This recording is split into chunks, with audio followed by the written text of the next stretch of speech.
seats. Let's all stand as we read Hebrews chapter 10, verse 32 to 39.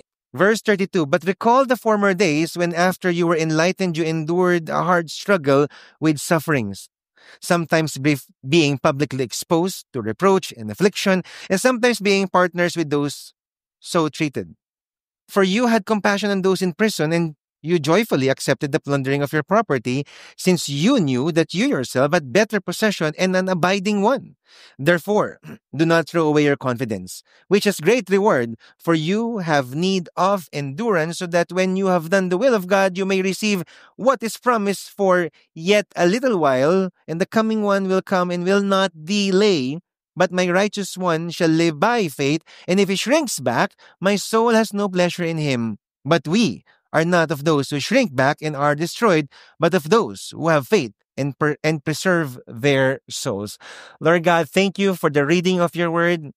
Let your word enlighten us, illuminate in us, Lord God, and encourage us to persevere in life, Lord God. Whatever life throws at us, kung ano man ang ibabato ng mundo sa buhay po namin, Panginoon, kahit ano pong hirap yan, Panginoon, ang inyong pong salita ang magpapatatag po sa aming mga buhay at inyong presensya, Panginoon, ang magbibigay po sa amin ng lakas. Sa pangalan ni Jesus, Amen and Amen. You may now take your seats.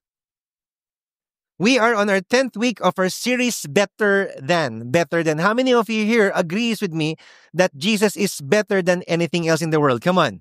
How many of you agrees with me that Jesus is better than the person sitting next to you? Obvious naman po. Okay. Now, before I talk about the word, let me give you a theological context. A theological context. Very simple lang po, and I know most of us understand this theology. It is by grace that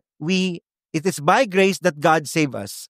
It is the grace of God that saves us. Not by works, not by religion, not by everything else. It's only by God's grace that we are saved. And we receive the grace, yung grasya ng Panginoon that we don't deserve by faith. Say faith. That's a theological context. And therefore, if you don't earn the grace of God, you cannot unearn it because it's freely given. It's a gift. I'd like to give that theological context before we move further. Now, as we have been saying telling you for the last 10 weeks, the background of Hebrews are for Christians during that time who were being persecuted because they were Christians, because they believe in Jesus Christ. They were being persecuted for their faith.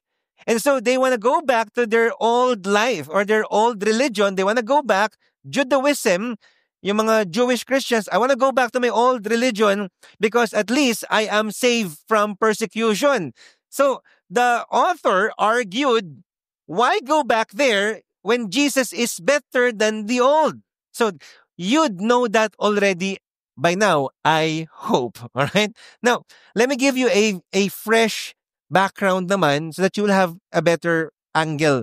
Christianity was more than a religion in the eyes of Rome during that time. It was a political entity for them. Kasi during that time, there was a commandment in the Roman Empire of emperor worship. Or in this case, si Domitian, sila Nero, Augustus. So they have to be worshipped during that time. But of course, if you're a Christian, hindi mo i-worship ang emperor. You will worship the true God, Jesus Christ. For them, they were rebelling against Nero or against the Roman Empire. But for the Christians back then, hindi naman talaga. I mean, we will submit to the emperor. It's just that we have a king of kings, that is Jesus Christ. And so the Roman Empire tried to crush them and persecute them and really put them to death. So the author again argued Jesus is better than anything else in the world, than any religion, whatever, kung ano man yan, stay in Jesus. Baka sabi nga sa katabi mo, stay in Christ. No matter what happens, you stay with Jesus Christ. Kahit anong pagsubok ang dumating po sa atin, you stay in Christ. Because in times of great sufferings, do we shrink or do we persevere?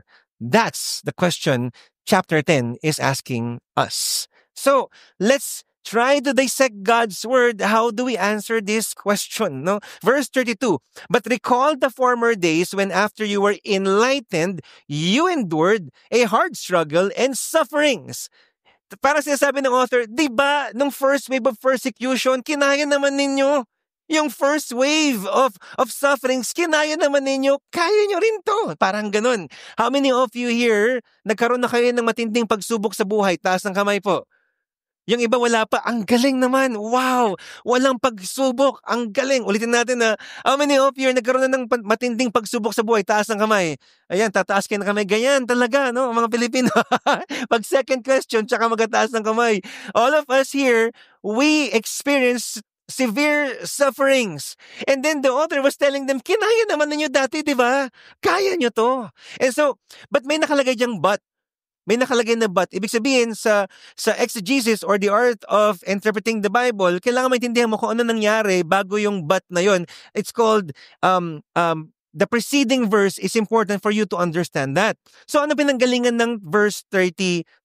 Magsimula tayo sa verse 26. Nakalagay dito, for if we go on sinning deliberately after receiving the knowledge of truth, there no longer remains a sacrifice for sins, but a fearful expectation of judgment and a fury of fire that will consume the adversaries. Wow, nakatakot. So, ano bang context ulit nito? Kasi for, ang pinanggalingan yan is a conclusion. Ang conclusion niyan, yung 9 weeks natin na pinag-uusapan, Jesus is better than anything, than the covenant, the old covenant, better than Sabbath, better than the priest during that time. After that, kung naintindihan mo to, nagkakasala ka pa din, wala ka ng pag-asa. No, let me try to defend that. Okay? Anong ibig sabihin nito? First of all, let's talk about the word receiving. Say receiving. Are you excited to receive your 13th month pay this year? Yes, si Ponsong, your 14th month pay. Your 15th month pay. Na pinaghirapan, na hindi ninakaw. Anyway, so yun. So anyway, gusto ko na talagang ilabas di ba? So, no, hindi po yun ibig sabihin ng receiving dito. Ang ibig sabihin ng receiving sa pagkakasulat po nito ay ito, to actively accept what is available. Actively accept. Say actively. Hindi lang inaccept, actively, proactively. What does that mean? In this context, may mga taong umaattend ng church. They heard the word and they said, ang ganda ng word. Grabe naman yung gospel. And they enjoyed going to church. They enjoyed Ate Mitch singing. Wow, di ba? Ang galing naman ng worship leader na yun. Tapos ang galing ng drummer na yung pambihira, di ba? They enjoyed the fellowship. How many of you here, you enjoyed the company of the person seated next to you? Yung hindi kita kilala, di ba? Pero crush kita, di ba? So they enjoyed it and in the end, they reject the gospel. Dahil may pagsubok. Ang labo naman ng mga to, umattend ng 1 year, pagkatapos ng 1 year, ayoko na kay Jesus, may pagsubok eh. And then, ang nakalagay doon prior to receiving, sinning deliberately. Sinning deliberately. Anong ibig sabihin ng sinning deliberately? Yung nanood ng porn, nagkasala, nagnakaw, hindi po yun. Ang sinning ang sin po dito, rejecting Jesus. Wow. Rejecting Jesus. After you have enjoyed the company of the church and Jesus, bakit hindi mo ni-receive by faith yung gospel? Are you here? Magkaiba po yun ha? Gusto ko lang pong linawin. Naintindihan si Jesus, naintindihan yung church, alam na alam niya that Jesus is the answer, pero hindi binigay yung buhay, ni-reject pa din. Are you here? And in the end, if that's your position in life, there's no more hope for you. Why? Because the only hope for life is Jesus Christ. And if you still reject Jesus Christ, there's no more hope. Jesus already died for you. It is finished. Saan ka pa kukuha ng hope? Kay Jesus lang, there's no more hope. Yun po ang ibig sabihin nito. Paano yung mga ibang tao, Pastor Paul, nag-backslide? Well, Peter backslid, but he went back to Jesus Christ. Are you here?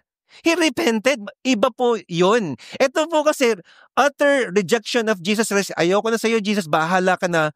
In Christ, pag si Jesus yun, anong bahala na ako? Ikaw ang kawawa. Are you here? And so, here's what I want to tell you. Faith in Christ is persevering till the end. Faith in Christ is persevering till the end. And I know It could be invalidating for some of us here, but that's the truth. I don't know how to reword this, but when you go through the toughest of times, you just have to go through it. And by faith, Lord, help me to go through this. The author was saying, that's not who you are. Pakisabi nga sa katabi mo, hindi ikaw yung verse 26. Come on. Hindi ikaw yung verse 26. Yun. Kaya pagdating sa verse 32, but recall the former days when after you were enlightened, ... Okay, mamaya natin pag-usapan yung next part. The first people, they rejected the gospel, na-enjoy yung church, umaattend sa Victory Santa Mesa. Okay, pero they reject the gospel, they did not pursue it by faith. Ito yung second part, they were enlightened. Now, ano may sabihin ng enlightened? It expresses in Greek, it expresses understanding. By the way, kasi sinulat po ang New Testament sa Greek language. Okay. Sa Griego, ang ibig sabihin nun, it expresses understanding, comprehension of the revelation whose inexhaustible riches are to be inventoried. Pag nag-iinventaryo ka, for example, kasi marami ka ng stock. Anong stock mo? In this case, kung ano yung ginawa ni God sa buhay mo, napakadami. How many of you here believe that Jesus Christ has done so much for our lives? Come on. Not just 2,000 years ago, up until today, ang bait-bait po, ang faithful po ni Jesus Christ. Kaya enlighten, kasi it came from the word light. Before we were living in darkness, but because of Jesus Christ, He led us to the light. Are you here? How many of us here were in darkness before? Lahat po tayo na Christian, we were in darkness, but God led us to light. Ito ang dapat mong puntahan, and it was Jesus Christ who led us to the light. Are you here? And then, let me just tell you this, God grants faith to enlighten us.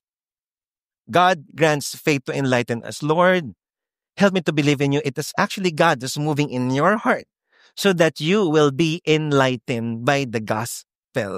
So that you will not be misguided by any presuppositions in life, by any false ideologies, or what you see in social media or TikTok, naniwala ka naman kagad, bumalik ka kay Jesus Christ.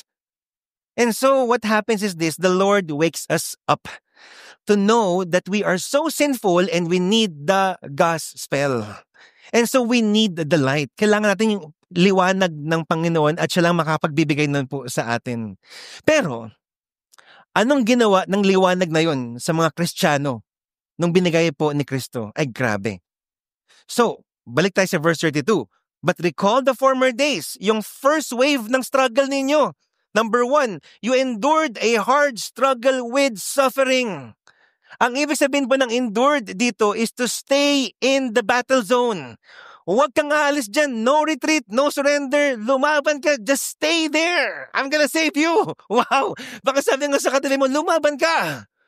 Then baka sabi sa katabi mo ulit, huwag kang umalis dyan. Eh Lord, ginagera na ako. Ginagera na ako eh. Kaya mo yan. Ano yun? By faith. Yung presensya niya, and it's so mysterious. But God's presence is there. How many of you remember that before? Yung walang-wala ka na talaga. Lord, bakit ako nagsusurvive ba? And sabi ni God, because I am here for you. Are you here? Yung pong ibig sabihin nito, di ba dati naman kinaya mo? Lumaban ka, di ba? And then verse 33, dahil na enlightened sila, hindi lang nag-endure. Anong itsura ng endure? Ay, grabe to. Let's try to dissect it now further. Sometimes being publicly exposed to reproach. Anong ibig sabihin ng reproach? How many of you here nabash na po sa social media?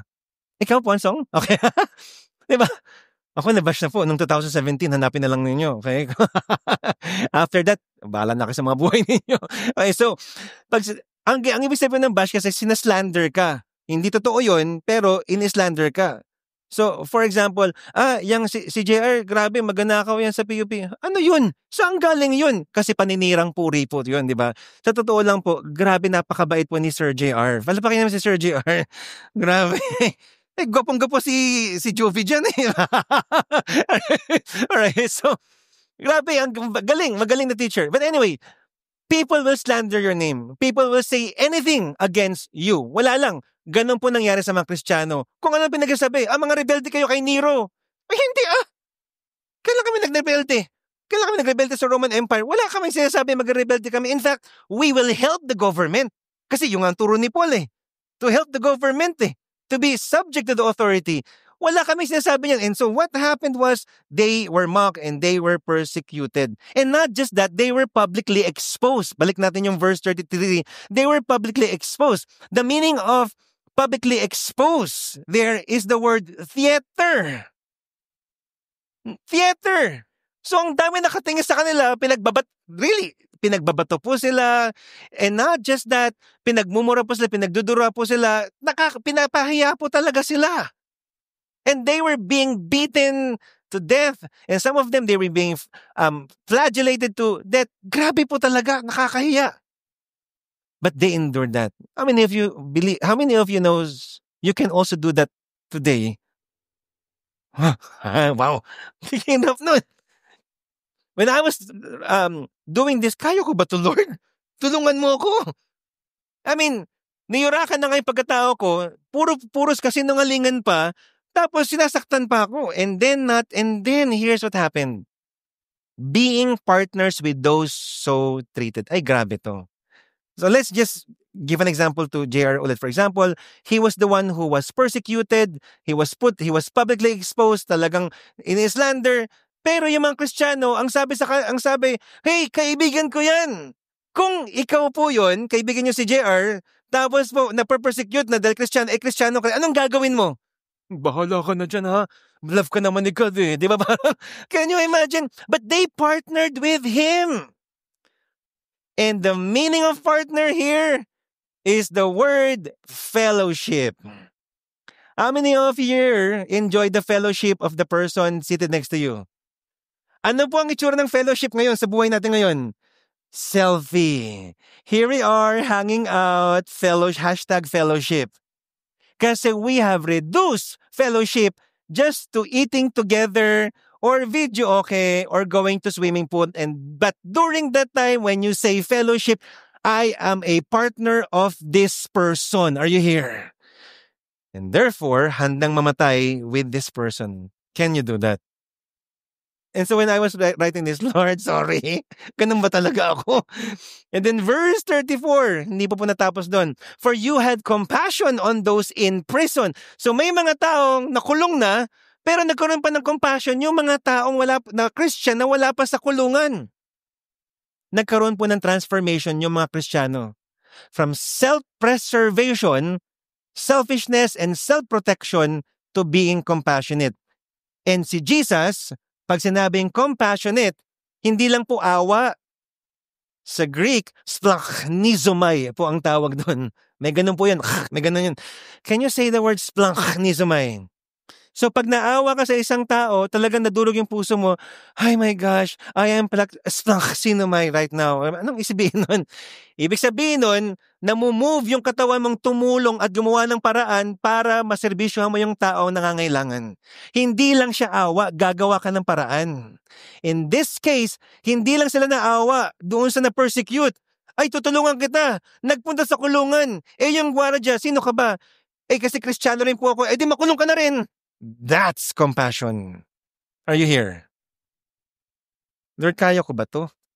That's why, nagets ko na kung bakit sinabi ni Jesus and Paul, bear one another burden. Bear one another burden. Bubuhatin talaga natin yung bigat na binubuhat ng kapatiran po natin. Now, maybe wala kang pera din kasi may tuition fee. Wala rin akong pera. Paano ko bubuhatin yan? Parang, hindi kayo utang together.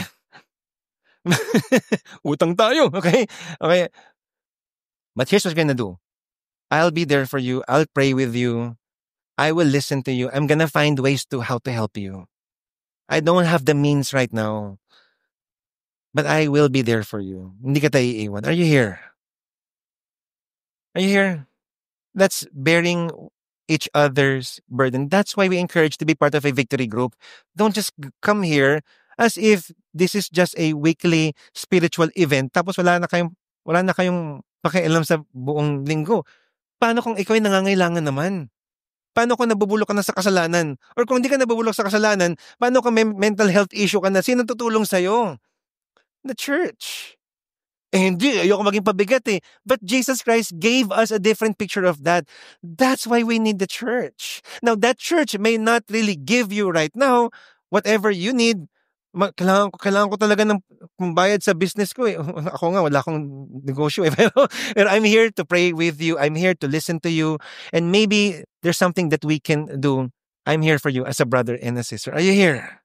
Lalo sa marriage. I mean, I talk to a lot of people who are married and they are on the verge of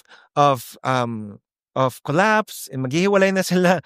If they don't talk to one another, if they don't talk to church members here, wala na mangyari, maghihiwalay na lang sila. Let's bear each other's burden. Yung pong ibig sabihin ng totoong fellowship. Are you here? Again, pwede naman lang sabihin, ay, bahala ka na dyan, JR. Bahala ka nang ma-persecute. But they did not. They stayed. Because that's the meaning of fellowship. I will persevere with you. And then verse 34, hindi pa po nagtapos doon, joyfully accepted the plundering of your property. Naku, yung plunder, alam na alam po natin yung word na yan ngayon, di ba? Lalo na yung nepotism, di ba? So anyway, tsaka na yun. Joyfully accepted plundering your property. Si Zane and Preya, I mean, they are best friends, but also the worst of enemies. Grabe! Na magaya ka pa niya, magamahalan yan. Tas after 10 seconds, magutulakan na po yan. Lalo na pag na-feel nila ninakawan sila ng toys. Ano ba naman toys? Okay? That's mine, that's mine, that's mine. And then I realize, at a young age, we all know that to steal from us is wrong. Are you here? Of course, we teach them naman how to share and give. But as a young age, alam natin pag ninakawan ka, mali talaga yon. Tama ba? Tumanda na tayo. Naintindihan natin kung ano ibig sabihin ng plunder. Kasi yung mga taong dapat mag-protect sa atin, sila pa mismo yung nagnanakaw. Ay, naku po. Anyway, so, in fact, billions of pesos. Oh my gosh. Diba? The meaning of plunder here is violent greed. Pambihira. Yung pong ibig sabihin ng plunder, violent greed. Grabing kasakiman. Kuha ng kuha. Yung pong ginawa sa mga Kristiyano, but not because the government is stealing from the citizen. It's just that they're Christians. So, Kristiyano ka ha, nanakawan na kita, akin na yung mga gamit mo, akin na yung kotse mo, akin na yung bahay mo. Wala mong kotse nun. Akin na yung horse mo. Okay, so yun siguro. Ninakawan na sila. Grabe, dahil Kristiyano po sila. Now, if you are that, you have 3 options. Number 1, alis na ako sa Christianity. Number 2, lalabanan sila. Mag-rally ako. Ay, gawin mo, try mo, papatayin ka ng mga Romano. Di ba? But number 3, the Christians joyfully accepted it. Huh? How many of you kaya nyo yun? Ninakawan ka na dahil Kristiyano ka. Akin na yung Tesla mo ha. Mahal-mahal niya. Sige, kunin nyo na. Ganun. Joyfully kasi, ibig sabihin, ang ibig sabihin ng joy is being aware of God's grace. How many of you are aware of God's grace in your life? Are you sure? Are you still aware of God's grace pag may pagsubok kayo or wala na talaga? O nakikita na lang natin pagsubok? Because it's okay to be honest. Ang hirap makita ng grasya ng Panginoon pag may pagsubok ka sa buhay. Are you here? But those who are in Christ, tutulungan tayo ng Panginoon na makita yung grasya niya. Anak, di ba pinakita ko yung grasya ko sa'yo dati?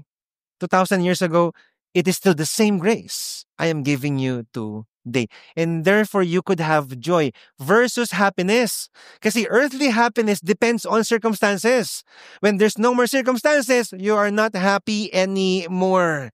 And that's why we need to be aware. We are standing on God's grace. Lord, if you saved me, Lord God, 2,000 years ago, I know, Lord God, you can help me today. Help me to endure. Because I'm living in your grace, I can have joy. And during that time, sige na, nakawin nyo na. Because I know I am aware of God's grace. Pakasabi sa katabi mo, be aware of God's grace. Anong ibig sabihin nun? Later, mas maintindihan natin. But here's what Sam Storm, a theologian, said. Joy trumped all feelings of entitlement. Kasi I deserve this Pinaghirapan ko to Akin to But for the Christians back then, I don't deserve that. In fact, I have greater things in Christ. Mamaya pag-uusapan natin. But here's what Here's what I want to say. The light of God's grace changes our perspective of suffering from victims to victors. Really. The light of God's grace changes our perspective of suffering from victim to victors. I know it's painful. I know it's hard. Yes, last night I was in Awake, and I learned how they suffered through loneliness because their father was gone, and it's heartbreaking. And for me to say this, hindi to makaka-encourage. Tama ba? Right? But I just want to say this truth. It's painful, it's hard, it's heartbreaking. You know what suffering does to your heart. And we could feel the victim. You could stay a victim. Or you could have a change of perspective. I know it's painful, but in Christ, I am victorious. Are you here? I am still victorious. Because victory doesn't depend on your pain and sufferings. Victory is your status in Christ. That's why your church is Victory, Santa Mesa. Okay, so, and then really, that's why our church is called Victory, because we are coming from, we derive it from the victory that Jesus Christ has given to us. It's not just a name, it's who we are. We are victorious. Are you here? You can go through pain, really. But only in Christ can you go through pain, and at the same time, you are still victorious.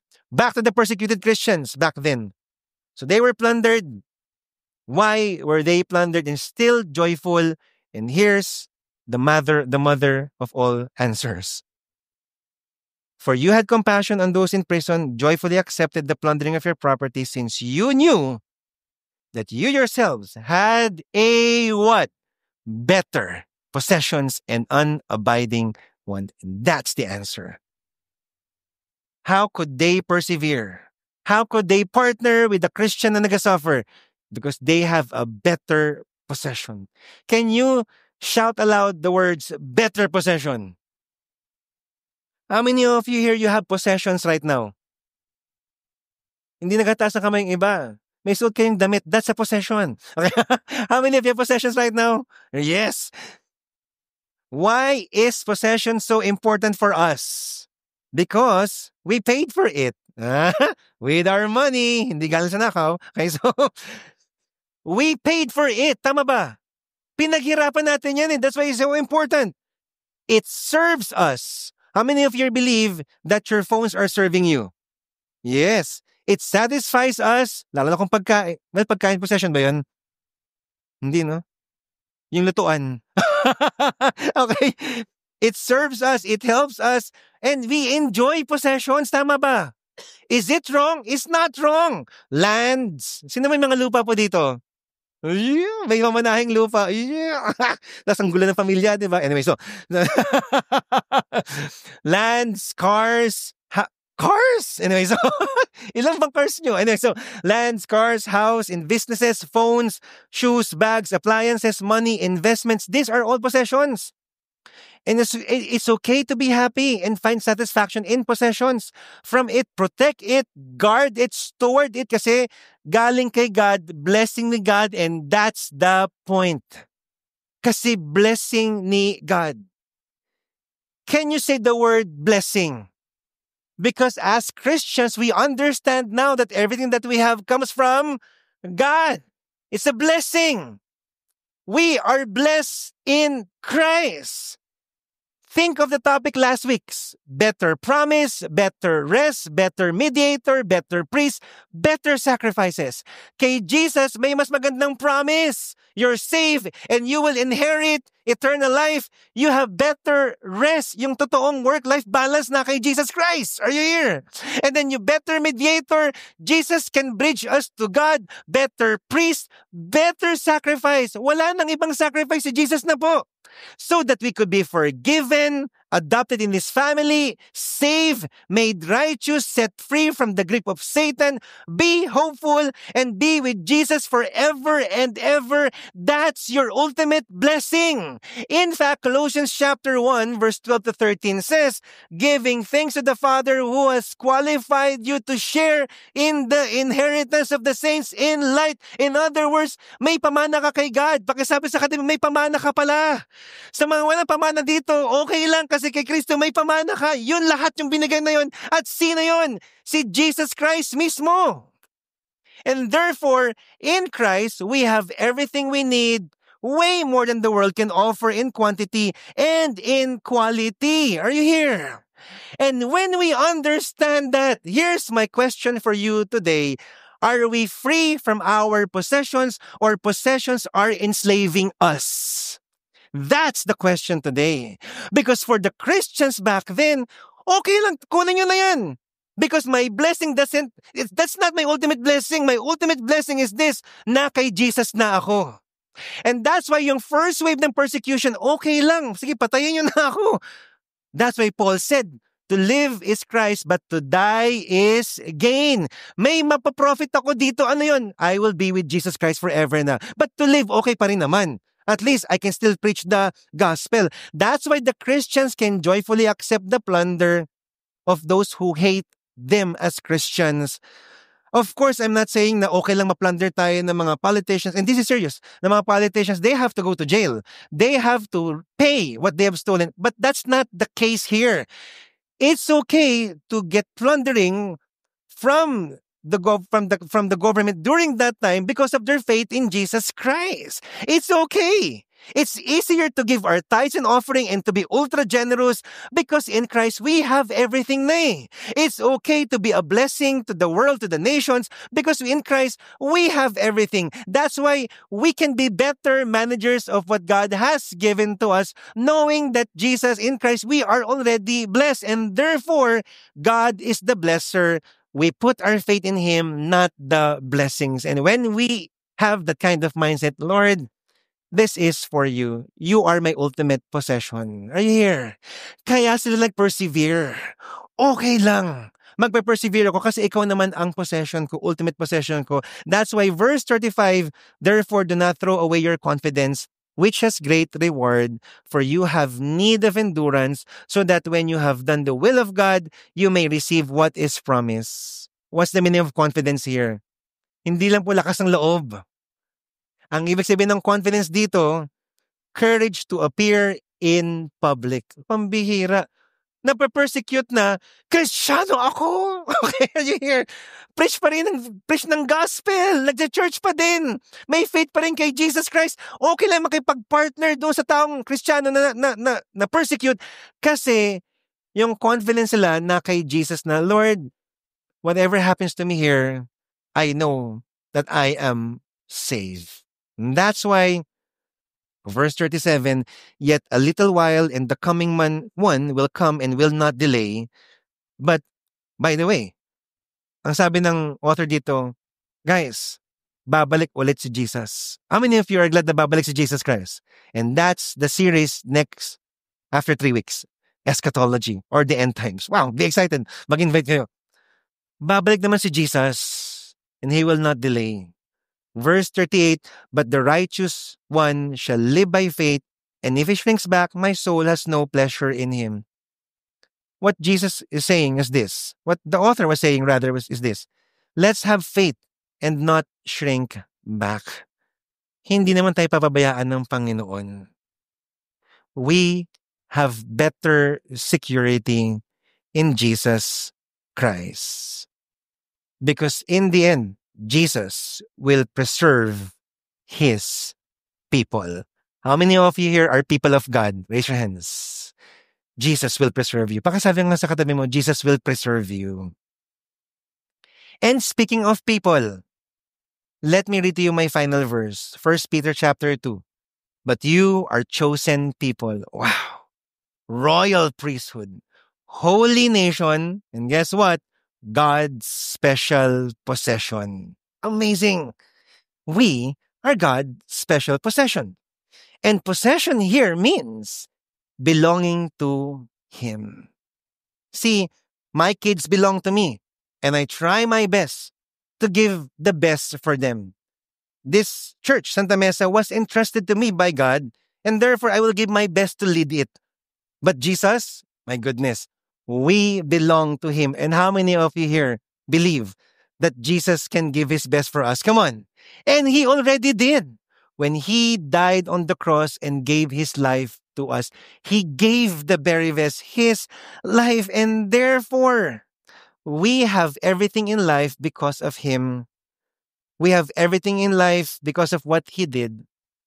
And the things of this world is nothing compared to our everlasting God. The things of this world are nothing compared to our everlasting God. As I end, let me give you this final words. Christ is our everything, and in Him we are set free from the things of the world. And therefore, we can persevere, we can be confident, we can stay in Christ, knowing that in Him we are already secured. Let's all stand as we pray.